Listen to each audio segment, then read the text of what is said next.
Hi, I'm Khleif. Each and every week, I record an interview with a thought leader that I know you're going to get a ton of value from. Now, here on YouTube are the video versions of my podcast, Lifetime Cash Flow Through Real Estate Investing. Now, to make sure you get the latest information, please subscribe and hit the notification bell. Let's get started. Welcome to another edition of How to Build Lifetime Cash Flow Through Real Estate Investing. I'm Khleif, and I'm thrilled you're here. And I know you're going to get incredible value from the dynamic gentleman we're interviewing today. His name is John Martinez, and his company is Midwest Revenue Group. And John is a sales expert. He's a sales training expert. And I wanted to have him on the show because in life, you are selling. I don't care if you're with your children, you're selling, with your spouse, you're selling, but definitely in the multifamily real estate game, you are selling yourself. You're selling yourself to sellers, to brokers, to potential investors, and on and on. And so you need sales strategy. In fact, one of the books I give my coaching students is a sales book, because it's so critical to understand and master sales. So, John, welcome, brother. I'm glad you're here. Yeah, glad to be here. Thank you. Yeah, my pleasure. So maybe, I know that you've been in some form of sales training for 20 years. And I think reading your bio, you started focusing on specifically real estate sales training 4 years ago, and before we started recording, we talked about a mastermind that I'm going to go participate in, Collective Genius, which has probably some of the top real estate flippers and wholesalers on the planet, really. And I'm going because I really know they do a masterful job with their mastermind, and I'm really interested in enhancing my mastermind. So that's one of the reasons I'm going. But I'm excited to go. But I know you work with a lot of those guys, so. Let's talk about, maybe how you got into why you decided real estate, and then let's dig into some strategy. Yeah. So really, I didn't decide real estate. Real estate kind of chose me. I've trained in probably about 50 industries to date, from IT to manufacturing and so on. And by accident, I was training at a call center once that produced leads for agents and investors. And they got a hold of one of their investors trying to sell some leads. He said, "What's changed?" And he said, "There's some sales trainer in here coaching us." Anyways, I got connected, and he was in Collective Genius. He still is. His name's Will Danker out of Houston. And Will was like, "Hey, come on down to Houston, train my team." I said, "I have no idea what you do, but I'll give it a shot." Well, it was successful. Word spread throughout the mastermind. Probably within 3 months, I was coaching 20 or 30 teams. And now that's all our business does. We shut down every other industry, and we focus completely on real estate. So let's I'm sure it's a back to basics training, really, when it comes to sales. So how about you give us a high level overview of what your training program encompasses, and if I want to drill down on something, I'll just stop you and say, "Hey, can you go a little deeper on that?" Do you mind digging in a little bit? Okay. So, when I look at sales, I like to explain it this way. When I look at sales, just imagine this, Rod. If you could, you go to meet with someone, you want to sell them something. If you could read their mind, if you knew everything they were thinking, every reason why they would do business with you, every reason why they might not do business with you, or every reason that might cause hesitation. If you knew those things, would you know how to talk to them, how to craft that conversation to close every closable deal? And the answer is yeah. I know as I was talking what they were feeling, what they were thinking, what I needed to expand on, what I needed to stay away from, and so on. So when I look at sales, I just look at it as having a very open and very honest conversation, as if we were able to mind read. We want to get as close to that as possible. So that's just the overarching principle, is just really. Okay. Well, so I'm not going to let you go by with that. I want, so give me some strategy for how to mind read, as it were. So talk about, let's get a little micro with that. Yeah, let's go a little deeper. So let's talk about why people don't share, why people push back, why people hide or mislead.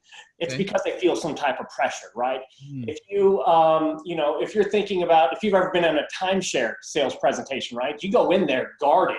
You usually have like exit strategies already planned. Babysitter's going to call. If you're in a car dealership and someone walks up to you on the lot and says, "What can I do for you?" Just looking. Mm-hmm. So we have these defenses up if we feel like we're gonna feel discomfort or pressure in any way. So the first thing we always want to do is relieve pressure. And the biggest thing that causes pressure is if people don't know if they're going to be or feel they might be sold or hard sold or pressured into a yes. So whenever we start a conversation, we let them know, hey, at the end of this thing, we might do something together. We might not.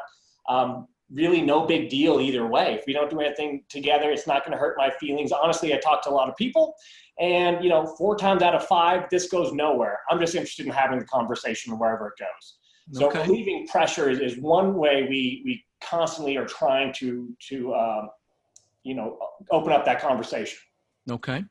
Fair enough. So yeah, it's a now I guess that could also be misconstrued though as a little bit cocky. Are there any other strategies? It's like that nonchalant, I don't give a shit whether you buy or not. That could be misconstrued. It could be absolutely. So one part is the delivery. So because we're on a podcast, just getting the information out. If that's in real life, it's slowed down. It's more nurturing tone, right? Not so cocky. Got it. But then that does lead into another tactic because sometimes you might come off that way. Make people feel, we call it not okay. By not okay, I just mean when you feel anything that you don't like feeling, right? So if you're talking to a cocky, overconfident salesperson, I don't like this person. So we've got a strategy for that too. And it's really just going more not okay than they are. So let's say I led that way. I wasn't thinking, and they're like, hey, listen, if you don't need my business, you don't need my business. Why don't you just get out of here? Right then I'm going to know, man, I came off the wrong way. And I'm going to do what's called going not okay. And it sounds like this. Listen, I'm embarrassed. I really goofed up. I have so many of these conversations a day. Sometimes the words just come out of my mouth and I sound like a real jerk. And that's what I did. And I made you uncomfortable. And I'm sorry about that. Is it okay if we just back up? I completely goofed that up. Right. So I'm going to feel not okay myself to kind of reverse the paradigm and get them back comfortable with me and then keep going. Love it. Okay. All right. So open, honest, so that you can start reading them. Let's keep going down this path. So if you are having an open, honest conversation, there's really two topics you want to dive into, right? And those are motivation. Why would you do a deal with me? And what we call deal killers, which is basically objections or any reason why they wouldn't do business with you, risks, discomforts, those types of things. So those are 2 areas we want to dig in on. And it's just important to remember that if they do business with you, it's going to be for their reasons. I think so many salespeople get caught up in their product or service or what they have to offer that they just start listing all these features and benefits. And they may or may not hit what's actually important to this person. And if they go too long, they're going to lose interest. And if they don't happen to hit that one thing that's important to them, they could lose the deal altogether. So as we're looking for motivation and deal killers, it's not what we think, but we have to ask a series of questions to find out what's important to them. Because when it comes time to do our pitch or our presentation, it's going to be customized to them to exactly what's important to those people. Okay.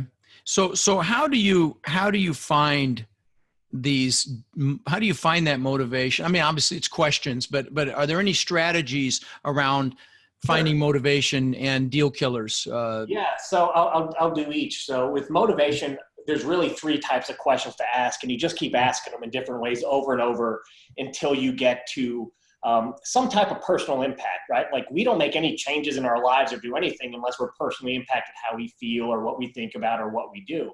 So those 3 questions are problem, impact, and picture perfect. So for example, if I'm starting a conversation, a problem question is just a question where I'm trying to figure out where the conversation needs to go. I'm trying to get some type of indication of why is this person even talking to me? So it almost sounds just like that. It can be, let's say it was an apartment complex. Like, listen, your cash flow is amazing. I've seen your numbers. You just refurbished, half of the units in it. Why in the world are you even considering selling at this point? Right? Love it. So we're just trying to find out where the conversation needs to go. Impact is next. So impact is just, once you find a topic you want to talk about, you just want to dive deeper and deeper. So let's say, well, you know what? Yeah, John, the complex is doing great. It's made me a lot of money.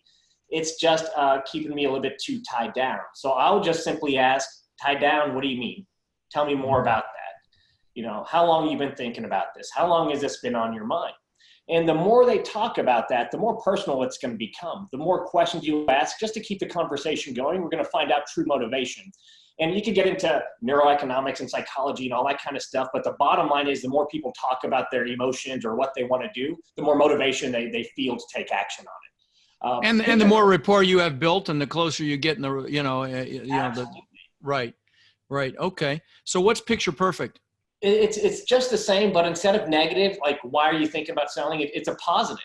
So usually we like to go and we future pace a little bit, which is, well, let me ask you this. Say you sell the complex to me or to Joe Schmo down the street, anyone really, whether it's today or whether it's a year from now. What's next? What's it going to free you up to do? What's the plan?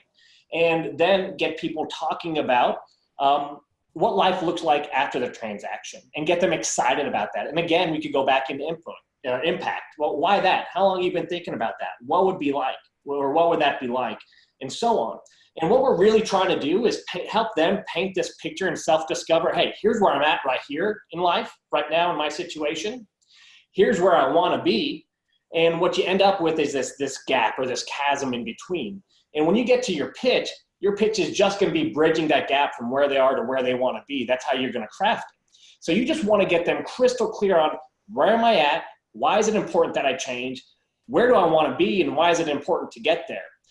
Because that's going to craft your whole presentation for you. And when you asking them more questions about the impact piece, the piece that which could very well be a negative, I guess it likely is. The more they speak about it, the more they associate with that negative, and then you paint that future pace, and it sounds, that's a very cool strategy. So, what else? So, after you get through there, well, let's talk about deal killers. So you can have the most motivated sellers in the world, whether it's a single family home or a large complex or a giant business. Motivation's not enough, right? Because if I was to sit down with you and say, Rod, what are the 10 things you want most in life right now?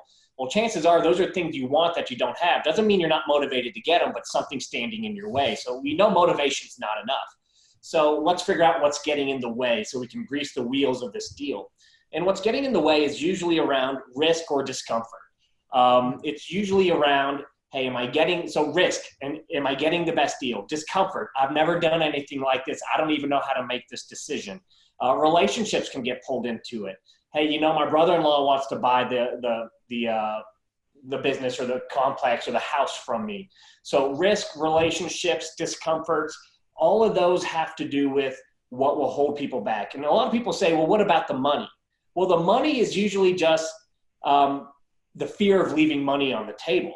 It's not that, hey, that's not enough for the property. It's a fear of leaving money on the table. So you have to address that too. And there's ways to negotiate and get people over that fear, even if they're talking to other people who want to buy. So that's really it. Motivation. Why would you? Deal killers. Let's put out on the table every reason why you wouldn't.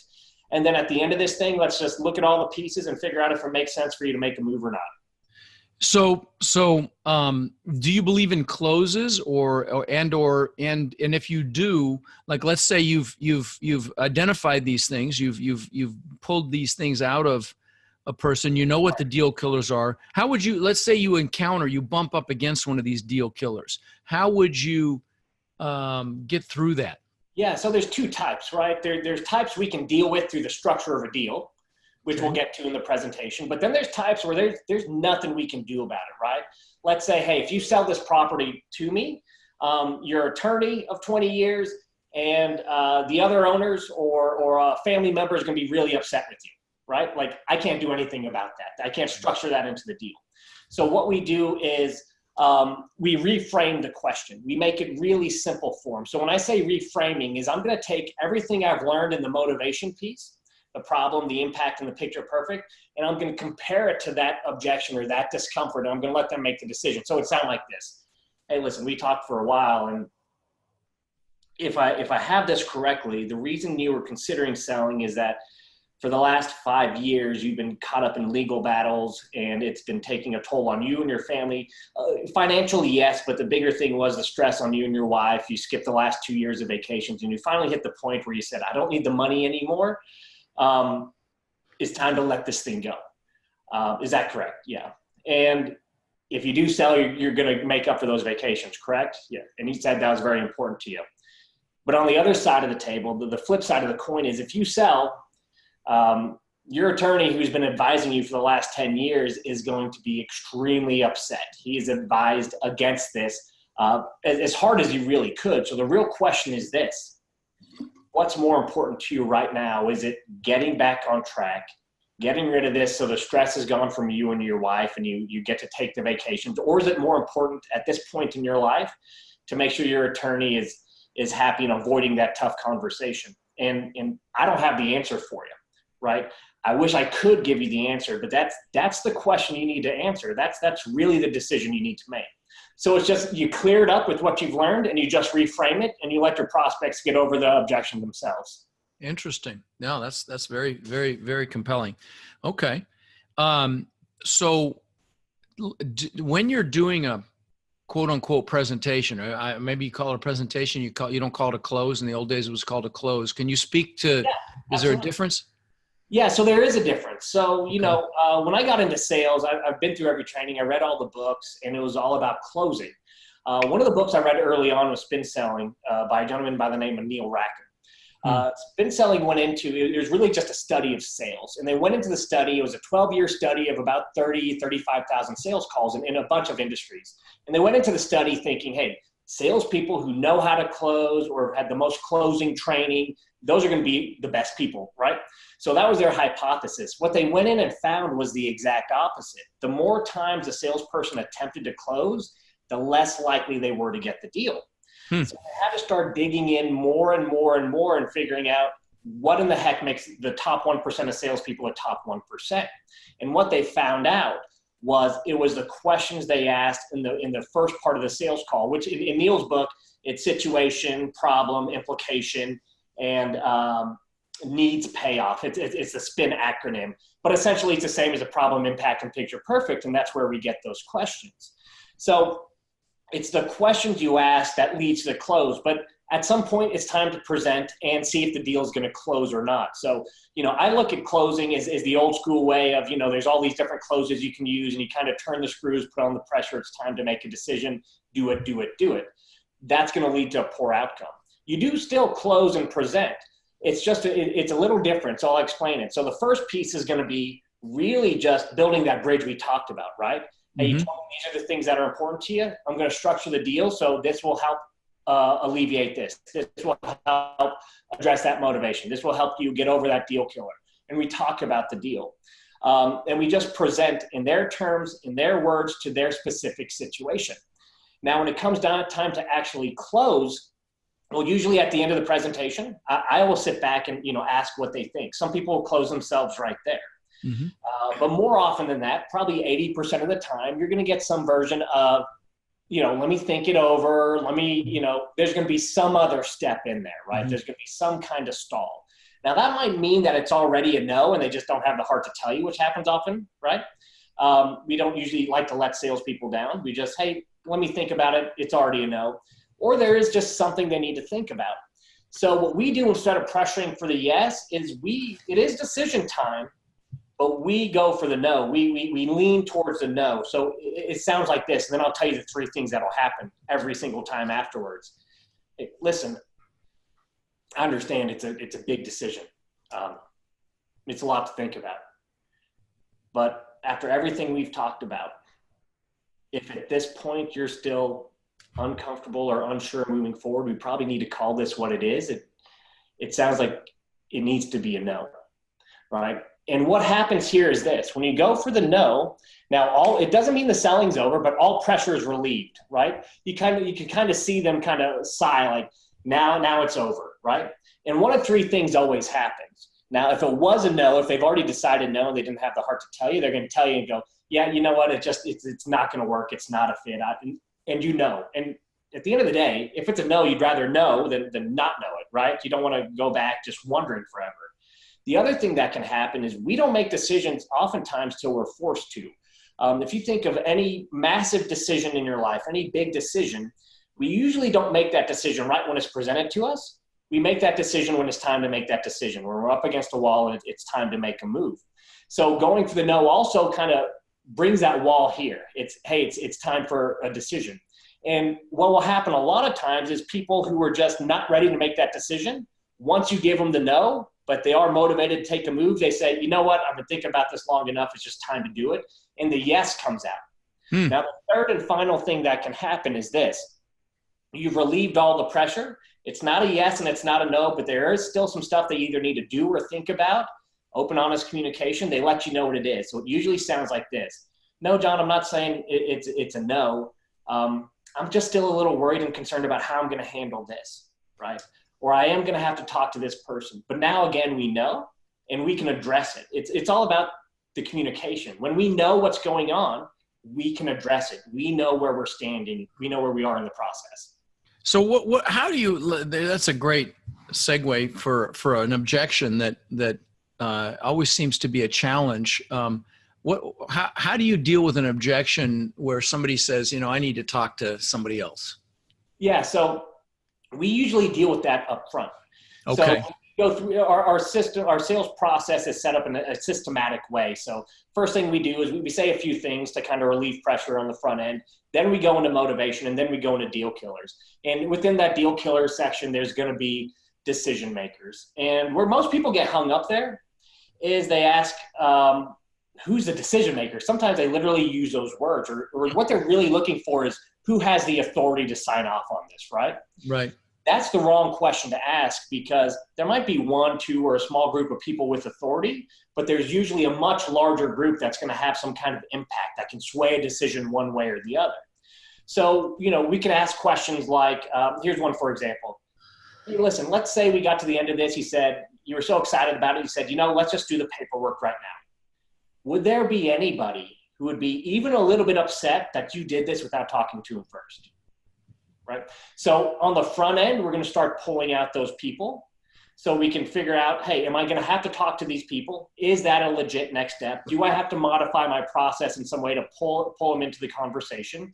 Or at the very least, if you can't talk to that person, you can find out what's motivating them. You can find out what's important to them with something like, let's say, hey, is there anyone who'd be upset? Yeah, John, my dad always walks through these decisions with me. Hey, fair enough. That makes sense. I have those same conversations with my dad. Let me ask you this. When you tell him what you're thinking about doing, what do you think his first question is going to be? What do you think his biggest concern is going to be? At the end of the day, what do you think he wants to see for you? And I'm going to build all that stuff into the presentation if I can't have a conversation with that gentleman.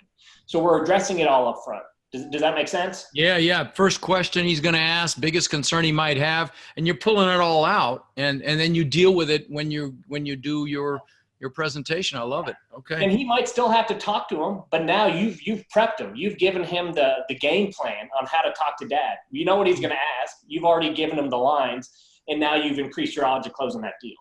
Okay. So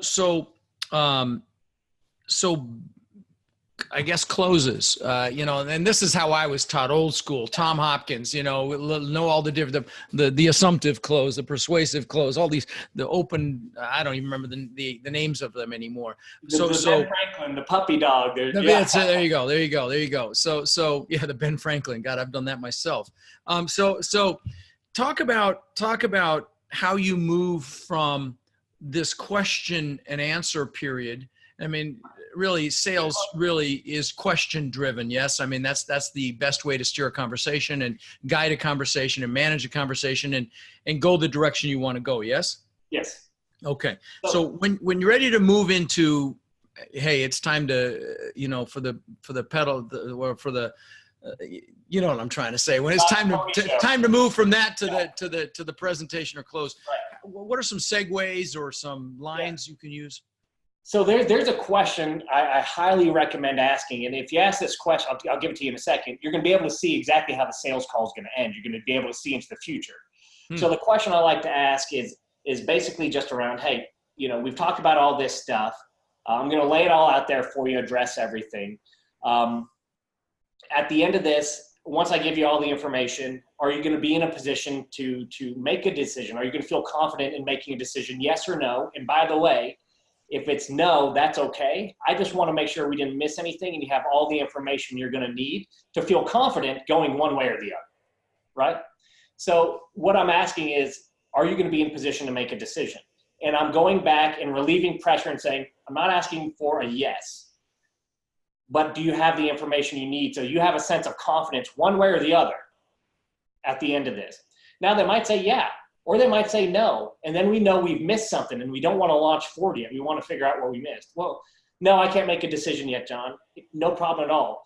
What step are you going to have to take in between now and then before you feel confident in making that decision? Well, I got to talk to Jack. Well, I'm going to have to figure out what I'm going to do with these assets. Well, I'm going to have to figure out, and then again, at least now we know we can pause and address it. We can go backwards, or we can say, hey, now I have that information. I'm going to move forward and use it somehow. Okay. All right. Love that. Great question.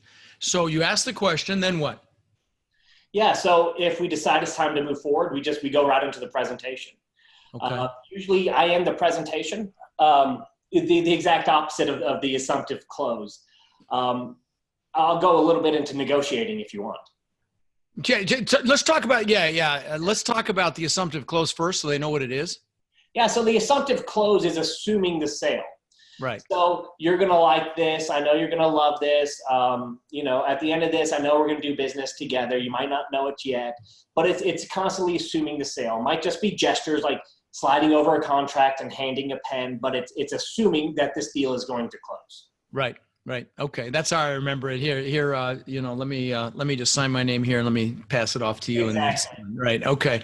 And it worked really well for me back in the day when I was buying one house after another. Right. So what do you do differently? So the exact opposite. So okay. It does work a lot of times, right? Yeah. If it did work, it means you were having the right conversation on the front end, right? It means you probably weren't just walking in, giving an offer and sliding that paper over. There's probably stuff that happened before that you got pretty dang good at. Sure. So it probably was safe to assume. The only danger we can run into is if they're not properly motivated yet, if we didn't spend enough time there, or if there's hidden deal killers we haven't addressed yet and we do that, sometimes the conversation will shut down and we'll never be able to figure out what we missed, right? Once people feel the pressure, it's, well, no, I can't do it now. I'm going to, they'll shut down the sales call somehow. They'll go silent. They'll stop sharing.